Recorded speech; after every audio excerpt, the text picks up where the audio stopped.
নমস্কাৰ আকাশবাণী গুৱাহাটী কেন্দ্ৰৰ সন্ধিয়াৰ আঞ্চলিক বাতৰি পঢ়িছো জুলি শৰ্মা বৰুৱাই আৰু মোৰ সৈতে আছে অৰুণিমা গোস্বামী এতিয়া প্ৰধান বাতৰিসমূহ হ'ল কোভিড-19ৰ চিকিৎসা সম্পৰ্কীয় তথ্য জনাৰ বাবে কেন্দ্ৰীয় স্বাস্থ্য আৰু পৰিয়াল কল্যাণ মন্ত্ৰী ডাক্তৰ হৰ্ষবৰ্ধনৰ কোভিড-19ৰ ৰাষ্ট্ৰীয় চিকিৎসা পঞ্জীয়ন আৰু ICMR প্ৰতিষেধকৰ ৱেব পৰ্টেল মুকলি ভাৰতত কোভিডৰ পৰা আৰোগ্য লাভ কৰা লোকৰ সংখ্যা 50 লাখ অতিক্ৰম যোৱা 11 দিনত 10 লাখ লোকৰ আৰোগ্য লাভ অসমত আজিৰে পৰা অহা 3 দিনলৈ প্ৰতিদিনে 1 লাখ কোভিড পৰীক্ষা কৰাৰ লক্ষ্য নিৰ্ধাৰণ মুখ্যমন্ত্ৰী সৰ্বানন্দ সোণোৱালৰ ধুবুৰী চাপৰত প্ৰাক্তন মুখ্যমন্ত্ৰী শৰৎ চন্দ্ৰ সিংহৰ প্ৰতিমূৰ্তি উন্মোচন আৰু অসম আৰক্ষীৰ কাৰ্বি আংলং জিলাত 25 কোটি টকা মূল্যৰ ড্ৰাগছ জব্দ মহাত্মা গান্ধীৰ 150 বছৰীয়া জন্মবাৰ্ষিকী উপলক্ষে প্ৰচাৰ কৰি অহা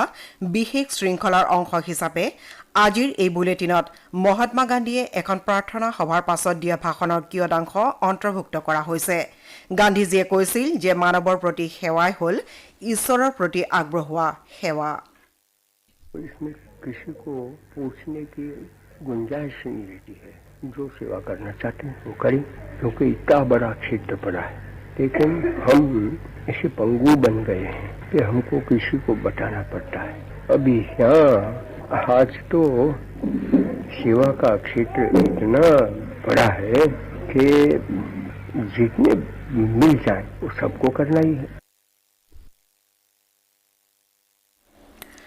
এতিয়া শুনক বিতং বাতৰি কেন্দ্ৰীয় স্বাস্থ্য আৰু পৰিয়াল কল্যাণ মন্ত্ৰী ডাক্তৰ হৰ্ষবৰ্ধনে আজি ভাৰতীয় চিকিৎসা গৱেষণা পৰিষদৰ প্ৰতিষেধকৰ ৱেব পৰ্টেল আৰু কোভিড-19ৰ ৰাষ্ট্ৰীয় চিকিৎসা পঞ্জীয়ন মুকলি কৰে এই ৱেব পৰ্টেলৰ দ্বাৰা ভাৰতৰ লগতে অন্যান্য দেশসমূহত প্ৰতিষেধক প্ৰস্তুতিৰ বিভিন্ন নতুন তথ্য সম্পৰ্কে জানিব পৰা যাব আনহাতে কোভিড-19ৰ ৰাষ্ট্ৰীয় চিকিৎসা পঞ্জীয়ন ব্যৱস্থাই এই ৰোগৰ ক্ষেত্ৰত বিভিন্ন পৰীক্ষাগাৰ আৰু চিকিৎসা সম্পৰ্কীয় তথ্য নীতি নিৰ্দেশনা ব্যৱস্থাপনা আৰু চিকিৎসাধীন হোৱা কোভিড ৰোগীসকলৰ শেহতীয়া অৱস্থা সম্পৰ্কে অৱগত হ'ব পৰা যাব পোৰ্টেল মুকলি কৰি দিয়া ভাষণ প্ৰসংগত স্বাস্থ্য মন্ত্ৰীগৰাকীয়ে কয় যে কোভিডৰ প্ৰতিষেধক প্ৰস্তুতিৰ কাম কি পৰ্যায়ত আছে এই সন্দৰ্ভত জানিবলৈ জনসাধাৰণ আগ্ৰহী হৈ আছে মন্ত্ৰীগৰাকীয়ে এই প্ৰসংগতে দৈনন্দিন জীৱনত পুষ্টিৰ প্ৰয়োজনীয়তা সম্পৰ্কেও আলোকপাত কৰে তেওঁ কয় যে খাদ্যৰ ক্ষেত্ৰত থকা কু অভ্যাসে আমাৰ স্বাস্থ্যৰ ওপৰত অত্যন্ত ক্ষতিকাৰক প্ৰভাৱ পেলায় তেওঁ লগতে পোষণ অভিযান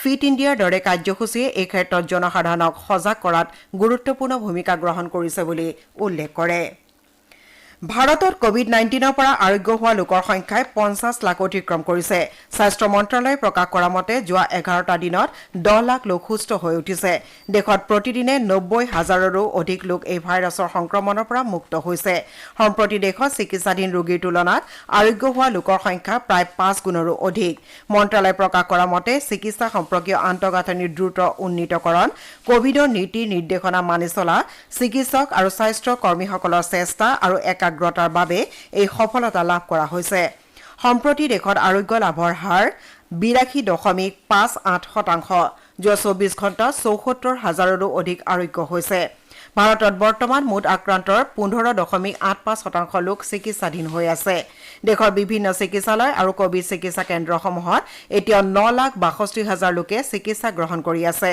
দেশত সম্প্ৰতি মৃত্যুৰ হাৰ 1.57% বিশ্বৰ ভিতৰত এই হাৰ সৰ্বনিম্ন হিচাপে পৰিগণিত হৈছে যোৱা 24 ঘণ্টাত 7,09,000ৰো অধিক কোভিড পৰীক্ষা সম্পন্ন কৰা হৈছে বুলি ICMR সূত্ৰই প্ৰকাশ কৰিছে ইয়াকে লৈ মুঠ পৰীক্ষাৰ সংখ্যা 9,19 লাখৰো অধিক হৈছেগৈ অসমৰ স্বাস্থ্য বিভাগে আজিৰে পৰা অহা 3 দিনলৈ 1 লাখকৈ কোভিড পৰীক্ষা আৰম্ভ কৰিছে স্বাস্থ্য বিভাগৰ সূত্ৰই প্ৰকাশ কৰা মতে 3 দিনৰ ভিতৰত স্বাস্থ্য বিভাগে 3 লাখ কোভিড পৰীক্ষা কৰাৰ লক্ষ্য স্থিৰ কৰিছিল ইয়াৰ বাবে সকলোকে সহায় সহযোগিতা আগবঢ়াবলৈ জিলা প্ৰশাসনসমূহক আহ্বান জনাইছে স্বাস্থ্য বিভাগে ইতিমধ্যে কোভিডৰ বিৰুদ্ধে সজাগতা সৃষ্টিৰ বাবে জনজাগৰণ শীৰ্ষক কাৰ্যসূচী গ্ৰহণ কৰিছে যোৱা 24 ঘণ্টাত ৰাজ্যখনত 875 জন লোক এই ৰোগত আক্ৰান্ত হোৱাৰ ফলত ৰাজ্যখনত মুঠ আক্ৰান্তৰ সংখ্যা 29,350 হৈছেগৈ। কালি আক্ৰান্তসকলৰ ভিতৰত 214 জন কামৰূপ মহানগৰ জিলাৰ লোক। ৰাজ্যখনত বৰ্তমান এই ৰোগৰ সংক্ৰমণৰ হাৰ 5.70% হ্ৰাস পাইছে। আনহাতে এতিয়ালৈ এই ভাইৰাছৰ সংক্ৰমণৰ পৰা 1,39,977 জন লোক মুক্ত হৈছে আৰু 655 জনৰ মৃত্যু হৈছে। ইফালে কোভিডৰ আক্ৰান্ত ৰোগীসকলৰ জীৱন ৰক্ষাৰ বাবে প্ৰতিদিনে বহু লোকে প্লাজমা দান কৰি আছে। আজিও কেইবাজনো লোকে গুৱাহাটী চিকিৎসা মহাবিদ্যালয় হাস্পতাললৈ আহি প্লাজমা দান কৰে। ত্ৰিপুৰাত যোৱা 24 ঘণ্টাত 320 জন লোকৰ দেহত নতুনকৈ কোভিডৰ সংক্ৰমণ ধৰা পৰাত ৰাজ্যখনত এতিয়ালৈকে এই ৰোগত আক্ৰান্ত লোকৰ সংখ্যা 24,728লৈ বৃদ্ধি পাইছে। স্বাস্থ্য বিভাগে জানিবলৈ দিয়া মতে এতিয়ালৈকে 18,936 জন লোক সুস্থ হৈ উঠাত তেওঁলোকক ঘৰলৈ যাবলৈ দিয়া হৈছে। বৰ্তমান ৰাজ্যখনত আৰোগ্যৰ হাৰ 76.65%লৈ বৃদ্ধি পাইছে। মিজোৰামত নতুনকৈ 43 জন লোকৰ দেহত কৰোনা সংক্ৰমণ ধৰা পৰাত এই ৰোগত আক্ৰান্ত লোকৰ সংখ্যা 1,908লৈ বৃদ্ধি পাইছে। বৰ্তমান ৰাজ্যখনত 535 জন লোক চিকিৎসাধীন হৈ আছে। অৰুণাচল প্ৰদেশত যোৱা 24 ঘণ্টাত 135 জন লোকৰ দেহত এই সংক্ৰমণ ধৰা পৰাত কোভিড-19ত আক্ৰান্ত লোকৰ সংখ্যা 9,000 অতিক্ৰম কৰিছে। ইয়াৰে 6,435 জন লোক সুস্থ হৈ উঠাত তেওঁলোকক ঘৰলৈ যাবলৈ দিয়া হয়। বৰ্তমান ৰাজ্যখনত 2,495 জন লোক চিকিৎসাধীন হৈ আছে। মেঘালয়ত কালি 125 জন লোক সুস্থ হৈ উঠাত তেওঁলোকক ঘৰলৈ যাবলৈ দিয়া হয়।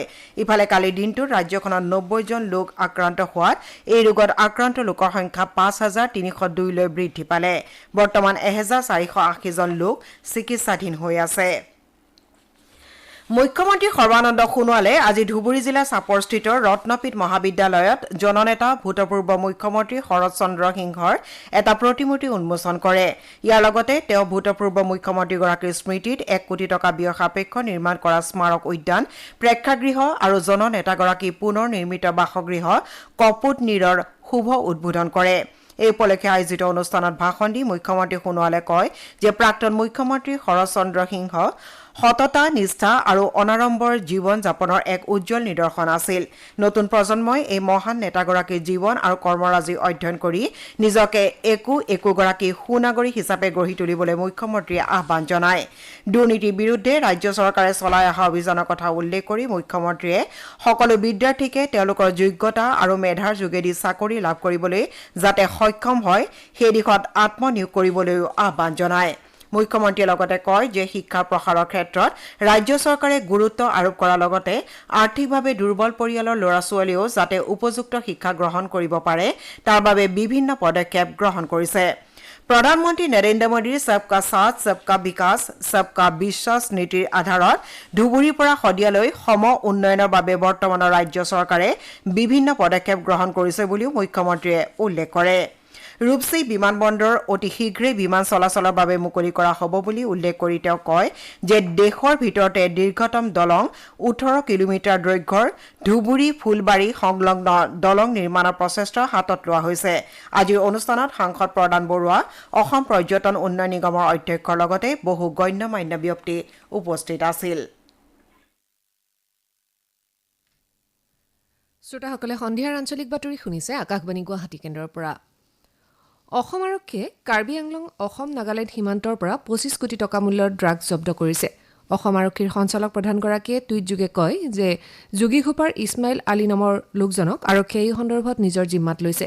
কাৰ্বি আংলং আৰক্ষীয়ে অসম নাগালেণ্ড সীমান্তত যোৱা নিশা অভিযান চলাই 25 কোটি টকা মূল্যৰ 5 কিলোগ্ৰাম হেৰইন জব্দ কৰা বুলি আৰক্ষী সঞ্চালক প্ৰধানগৰাকীয়ে উল্লেখ কৰিছে। ইফালে নলবাৰী আৰক্ষীয়ে এটা গোপন সূত্ৰৰ পম খেদি জিলাখনত অবৈধভাৱে সৰবৰাহ কৰা বহু পৰিমাণৰ নিচাজাতীয় দ্ৰব্য উদ্ধাৰ কৰে। এই সন্দৰ্ভত আৰক্ষীয়ে শনিৰোড চুকৰ পৰা 4টা নিচাযুক্ত দ্ৰব্য সৰবৰাহকাৰীক গ্ৰেপ্তাৰ কৰে। আনহাতে অসম আৰু অৰুণাচল প্ৰদেশৰ ভাৰত-ভূটান সীমান্তত সশস্ত্ৰ সীমাবলে আজি অভিযান চলাই বৃহৎ সংখ্যক অস্ত্ৰ-শস্ত্ৰ, গ্ৰেনেড আৰু বিস্ফোৰক উদ্ধাৰ কৰে। এই বিস্ফোৰকসমূহৰ ভিতৰত 2টা আমেৰিকাত নিৰ্মিত মেগজিন, 2টা হেণ্ড গ্ৰেনেডৰ লগতে 100টা গুলী উদ্ধাৰ কৰা হয়। পাছত এই বিস্ফোৰকখিনি আৰক্ষীক গতাই দিয়া হয়। ৰাজ্যৰ শেহতীয়া বানত 13খন জিলাৰ 3 লাখৰো অধিক লোক ক্ষতিগ্ৰস্ত হৈছে। বানৰ ফলত প্ৰায় 13,500 হেক্টৰ কৃষিভূমিও ক্ষতিগ্ৰস্ত হৈছে। যোৱা 24 ঘণ্টাত নগাঁও জিলাত বানৰ ফলত এজন লোকৰ মৃত্যু হৈছে। আনহাতে বান ক্ষতিগ্ৰস্ত লোকসকলৰ বাবে আশ্ৰয় শিবিৰ আৰু সাহায্য বিতৰণ শিবিৰ মুকলি কৰা হৈছে। ইপিনে ৰাজ্যৰ বিভিন্ন ঠাইত বানৰ পাছত গৰাখহনীয়াৰ সমস্যায়ো জটিল ৰূপ ধাৰণ কৰিছে। বাক্সা জিলাৰ দক্ষিণ ডুবা গাঁৱত কালদিয়া নৈয়ে সৃষ্টি কৰা খহনীয়াত কমেও 15টা পৰিয়ালৰ মাটি ভেটি জাহ গৈছে। দক্ষিণ ডুবা গাঁওখনৰ কমেও 40 বিঘা মাটি নৈত জাহ যোৱাৰ ফলত গাঁওবাসী ভীষণ সমস্যাৰ সন্মুখীন হৈছে। গাঁওখনৰ 16টা পৰিয়ালে প্ৰধানমন্ত্ৰী আৱাস যোজনাৰ অধীনত গৃহ লাভ কৰিছিল যদিও খহনীয়াৰ বাবে হিতাধিকাৰীসকল নিৰ্মাণ কাৰ্য কৰিবলৈ শংকিত হৈছে। গোৱালপাৰা জিলাতো ব্ৰহ্মপুত্ৰৰ খহনীয়াই ভাবুকিৰ সৃষ্টি কৰিছে। জিলাখনৰ লক্ষীপুৰ ৰাজহ চক্ৰৰ অন্তৰ্গত জলেশ্বৰৰ টাকিমাৰী অঞ্চলত খহনীয়া অব্যাহত আছে। খহনীয়াৰ ফলত বিদ্যালয়, ৰাজহুৱা অনুষ্ঠান প্ৰতিষ্ঠানো লুইতত জাহ গৈছে বুলি আমাৰ সংবাদদাতাই জানিবলৈ দিছে। ইফালে বিশ্বনাথ জিলাৰ গহপুৰৰ দক্ষিণাঞ্চলত পুনৰ ধাৰাসাৰ বৰষুণে বান পৰিস্থিতি জটিল কৰি তুলিছে। বিশ্বনাথৰ বৰদলনি, বৰতামুলী, সৰু তামুলী, গোপাল জাৰণীকে ধৰি কমেও 10খন গাঁও বানত বুৰ গৈছে। ইয়াৰ লগতে শতাধিক বিঘা কৃষিভূমিৰ শস্যও নষ্ট হৈছে। ব্ৰহ্মপুত্ৰৰ জলপৃষ্ঠ বৃদ্ধি পোৱাৰ বাবে আজিৰে পৰা গুৱাহাটী আৰু উত্তৰ গুৱাহাটীৰ মাজৰ ফেৰী সেৱা বন্ধ কৰি দিয়া হৈছে। পৰৱৰ্তী নিৰ্দেশ নিদিয়া পৰ্যন্ত এই সেৱা বন্ধ হৈ থাকিব বুলি এখন চৰকাৰী বিজ্ঞপ্তিত প্ৰকাশ পাইছে।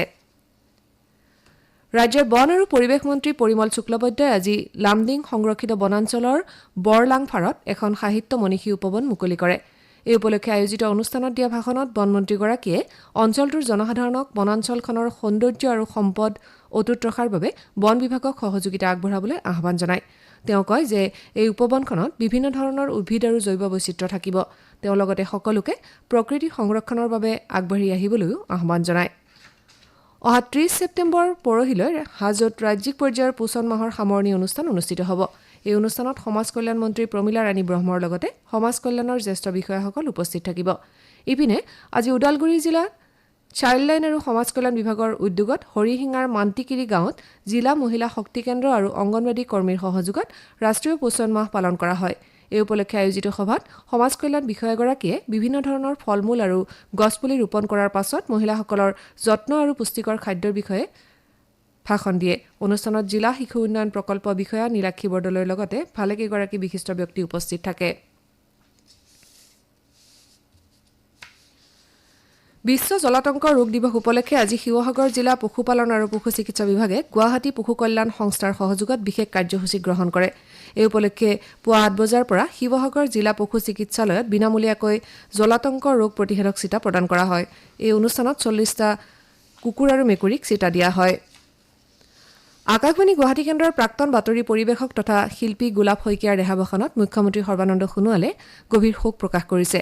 এটা শোকবাৰ্তাত শ্ৰী সোণোৱালে তেওঁৰ বিয়োগত পৰিয়াল আত্মীয় স্বজনৰ দুখৰ সমভাগী হোৱা বুলি মন্তব্য কৰে। মুখ্যমন্ত্ৰীগৰাকীয়ে কয় যে শইকীয়াই একান্ত নিষ্ঠা আৰু ঐকান্তিকতাৰে সাংস্কৃতিক জগতখনলৈ অনবদ্য বৰঙণি আগবঢ়াই গ'ল, সেয়া সকলোৱে শ্ৰদ্ধাৰে স্মৰণ কৰিব।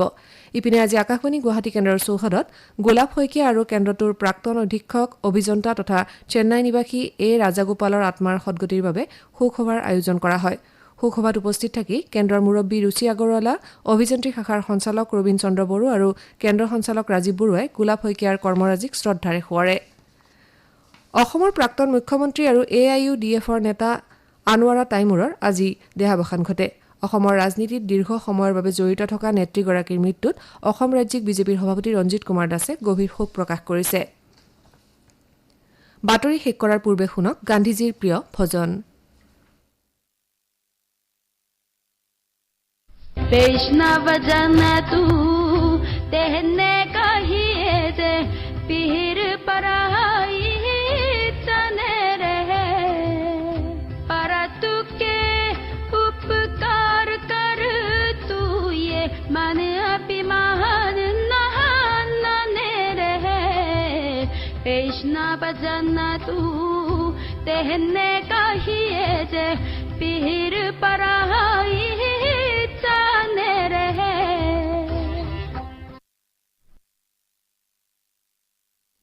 বাতৰি শেষ কৰাৰ পূৰ্বে প্ৰধান বাতৰিকেইটা আকৌ এবাৰ পঢ়ি দিছো।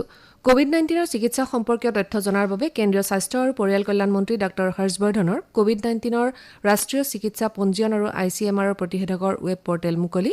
ভাৰতত কোভিডৰ পৰা আৰোগ্য লাভ কৰা লোকৰ সংখ্যা 50 লাখ অতিক্ৰম। যোৱা 11টা দিনত 10 লাখ লোকৰো আৰোগ্য লাভ। অসমত আজিৰে পৰা অহা 3 দিনলৈ প্ৰতিদিনে 1 লাখ কোভিড পৰীক্ষা কৰাৰ লক্ষ্য নিৰ্ধাৰণ আৰু অসম আৰক্ষীৰ কাৰ্বি আংলং জিলাত 25 কোটি টকা মূল্যৰ নিচাযুক্ত দ্ৰব্য জব্দ। এতিয়াৰ আঞ্চলিক বাতৰি ইমানতে অন্ত পৰিল।